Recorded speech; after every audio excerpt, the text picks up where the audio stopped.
Video news లో breaking చూస్తున్నాం. తెలంగాణలో ఈడీ అధికారులు మరోసారి దూకుడు ప్రదర్శించారు. ఈ రోజు తెల్లవారుజాము నుంచే ఈడీ అధికారులు సోదాలు చేస్తున్నారు.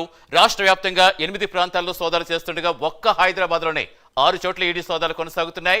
గొర్రెల పంపిణీ స్కామ్ కేసులో దాదాపు 700 కోట్ల రూపాయల అవినీతి జరిగిందంటూ పశుసంవర్ధక శాఖ అధికారులను ఏసీబీ అరెస్ట్ చేసింది. ఏసీబీ కేసు ఆధారంగా ఈడీ తనిఖీలు చేపట్టింది.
తెలంగాణలో ఈడీ అధికారులు మరోసారి దూకుడు చూపిస్తున్నారు. ఈరోజు తెల్లవారుజాము నుంచే ఈడీ అధికారులు సోదాలు చేస్తున్నారు. రాష్ట్ర వ్యాప్తంగా 8 ప్రాంతాల్లో సోదాలు చేస్తుండగా ఒక్క హైదరాబాద్ లోనే 6 చోట్ల ఈడీ సోదాలు కొనసాగుతున్నాయి. గొర్రెల పంపిణీ స్కామ్ కేసులో దాదాపు 700 కోట్ల రూపాయల అవినీతి జరిగిందంటూ పశుసంవర్ధక శాఖ అధికారులను ఏసీబీ అరెస్ట్ చేసింది. ఏసీబీ కేసు ఆధారంగా ఈడీ తనిఖీలు చేపట్టింది. పూర్తి సమాచారం ఇచ్చేందుకు మా కరెస్పాండెంట్ లిఖిత జాయిన్ అవుతున్నారు. లిఖిత, ఎక్కడెక్కడ సోదాలు చేస్తోంది? చూసుకున్నట్లయితే ఇటు హైదరాబాద్ నగర వ్యాప్తంగా కూడా పలు చోట్ల ఈ సోదాలు అనేటివి కొనసాగుతున్నట్లుగా తెలుస్తుంది. అంతేకాకుండా ఇటు దిల్సుఖ్ నగర్ ఏరియాలో, అదేవిధంగా ఇటు మాజీ మంత్రి తలసాని శ్రీనివాస్ యాదవ్, అంతేకాకుండా జూబ్లీ హిల్స్, అదేవిధంగా బోయినపల్లి ప్రాంతంలో కూడా ఈ యొక్క సోదాలు అనేటివి కొనసాగుతున్నట్లుగానైతే తెలుస్తుంది. అయితే గతంలో ఈ గొర్రెల స్కామ్కు సంబంధించి కూడా ఇంతకుముందు ఏదైతే ఈ పంపిణీకి సంబంధించి ఈ రైతుల అకౌంట్లో పడాల్సిన అమౌంట్ ఏదైతే ఉందో, అదేవిధంగా గొర్రె పిల్లల పెంపకం కావచ్చు, ఆ సమయంలో ఒక కంపెనీకి అయితే వీరు డీల్ని ఇవ్వడం జరిగింది.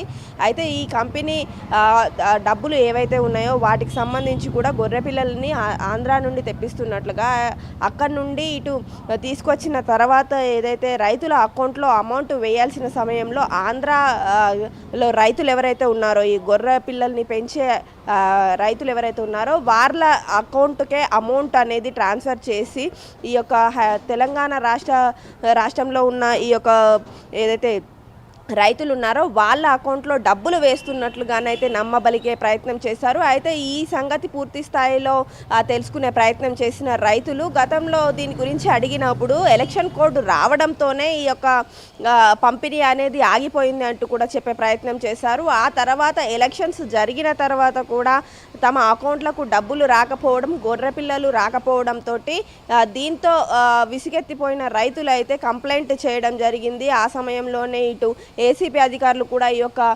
కేసును దర్యాప్తు చేయడం కావచ్చు, ఇందులో పెద్ద కుంభకోణం ఉందనే విషయము పూర్తి స్థాయిలో తెలిసిందే. అయితే అధికారులను అడిగిన సమయంలో ఈ డబ్బులు పూర్తి స్థాయిలో రైతుల అకౌంట్లోకి అయితే వెళ్ళినట్లుగా తెలుస్తోంది. ఆ బినామీ అకౌంట్లు పూర్తి స్థాయిలో ఆంధ్రాకు చెందిన పలువురు రైతులుగా, వారందరూ కూడా ఎవరి దగ్గరనైతే గొర్రె పిల్లల్ని కొనుగోలు చేస్తున్నామని చెప్తున్నారో ఆ గొర్రె పిల్లల కొనుగోలుదారులు ఎవరైతే పెంచుతున్నారో వారి అకౌంట్లకే ఈ అమౌంట్ను అంతా ట్రాన్స్ఫర్ చేసి వారినే బినామీలుగా పెట్టి ఈ యొక్క పెద్ద స్కామ్ను చేపట్టడం అయితే జరిగింది. దీంతో పూర్తి స్థాయిలో విసిగిపోయిన రైతులైతే ఈ కేసు పైన దర్యాప్తు చేయాలంటూ ప్రభుత్వాన్ని కోరడం జరిగింది.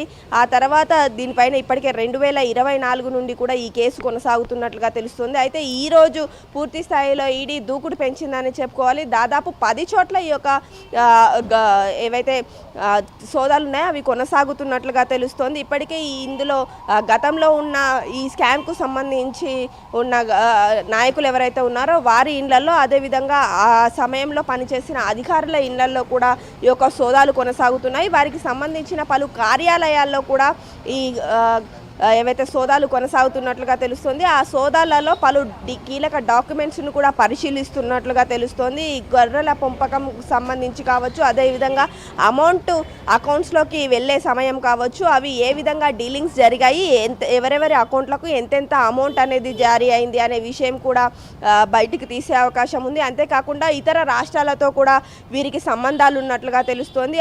అందులో కూడా ఎవరెవరికి అమౌంట్ వెళ్ళింది ఇప్పటి వరకు అనేది కూడా పూర్తి స్థాయి డీటెయిల్స్ తీసేందుకైతే ఒకటేసారి దాదాపుగా 10 చోట్ల ఈ యొక్క సోదాలు అనేటివి కొనసాగించేలాగా చేస్తున్నారు. ఒక్కసారిగా ఈ యొక్క సోదాలు జరపడంతో అయితే అసలు పూర్తి స్థాయిలో వారికి ఇంకొక స్టెప్ వేసే అవకాశం లేకుండా పోవడంతో ఈ పూర్తి డాక్యుమెంట్స్ అన్నిటినీ కూడా బయటకు తీయడం కావచ్చు, వాటికి సంబంధించిన వివరాలను బయటకు తీసే ప్రయత్నంలోనైతే అధికారులు ఉన్నారు. ఇందులో ఉన్న బడాబాబులు ఎవరు, అసలు ఈ స్కామ్కు సంబంధించి ఏ విధంగా స్టార్ట్ అయింది ఏంటి అనే వివరాలు కూడా పూర్తి స్థాయిలో తెలుసుకోవడంతో పాటు ఎవరెవరి అకౌంట్లకు ఎంతెంత అమౌంట్ పోయిందనే విషయాన్ని కూడా వెలికి తీసే దిశగానైతే అధికారులు ముందుకెళ్తున్నారు. ఇందులో బీఆర్ఎస్ నేతలలో ఎంతమంది ఇన్వాల్వ్ అయి ఉన్నారు, అంతేకాకుండా ఈ బీఆర్ఎస్ నేతలకు ఇతర రాష్ట్రాలతో ఏ రాష్ట్రాలతో సంబంధం ఉంది, అంతేకాకుండా ఏ రాష్ట్రాల్లో ఈ యొక్క ఇన్వెస్ట్మెంట్లు అనేటివి జరిగాయి, ఎవరెవరితో సంబంధాలు ఉన్నాయి, ఎలాంటి డీలింగ్స్ జరిగాయి అనే విషయం పైన కూడా ఇప్పటికే విచారణ జరుపుతున్నట్లుగానైతే తెలుస్తుంది.